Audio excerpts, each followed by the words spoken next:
Just want to encourage you, give you some words of encouragement as it pertains to living from your vision and keep moving forward.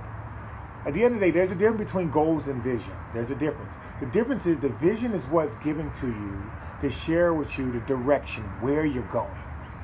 The goals are the things that you have, the check marks that you have on the way. So you hear a lot of people focus a lot just on goals.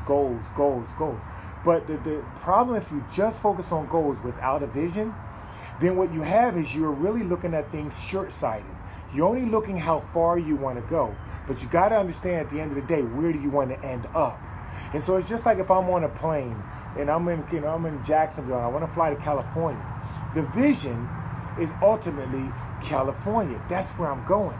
But the goals along the way are the check marks that the pilot continuously looks at his readings, look at his instruments to make sure he's on point, to make sure that he's in line with the vision. Because at the end of the day, when we set goals, sometimes we reach those goals and sometimes we don't reach the goals. And it's okay. Okay? It's all right that if you don't reach them or you don't. But here's the issue. When you analyze and you evaluate where are you at with your goals, the whole point of the goals is to give you an assessment to see whether or not you're on path to match or to reach your vision, or you're not. So my encouragement to you and my question to you is, what is the vision for your life? Do you have a vision for your life? Do you know unquestionably where you're headed? Can you see the picture in your mind of what you're doing and what you're created to do? Because no matter what happens, we're all created with a purpose. The purpose is basically the vision. It is the finished vision. That is the purpose. And because we're all created with that, we're given the ability to plan it out.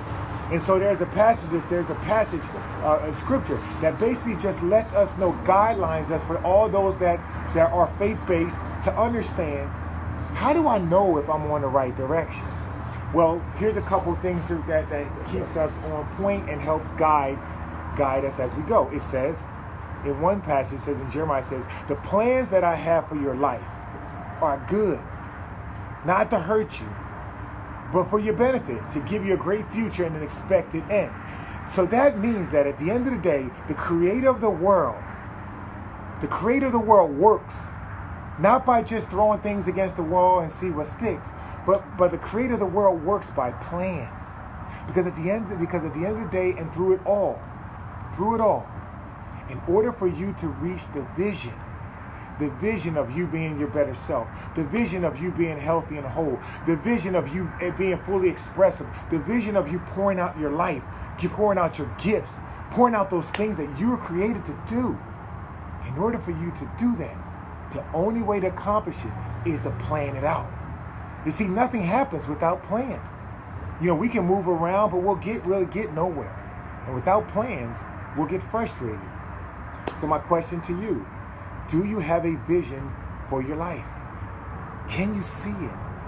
Because human beings, we think in pictures. I remember when I first had my vision about what it was I was going to do.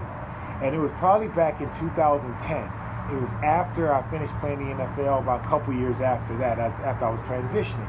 And so I remember being on a plane.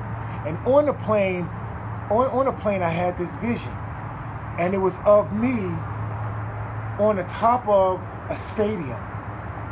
And it was like I was on top of a stadium and I was holding a ring. And now granted, I played in the league, so I've been in many stadiums. And so it was me standing on top of a stadium holding a ring. And it wasn't really, I don't remember if it was anybody really in the stadium or the stands. But what that symbolized to me, what that vision said to me, was that I was moving to a place, and this is 2010. I was moving to a place in my life where, from the sports world, I was in a position of influence. I wasn't in the stadium playing anymore, but I was a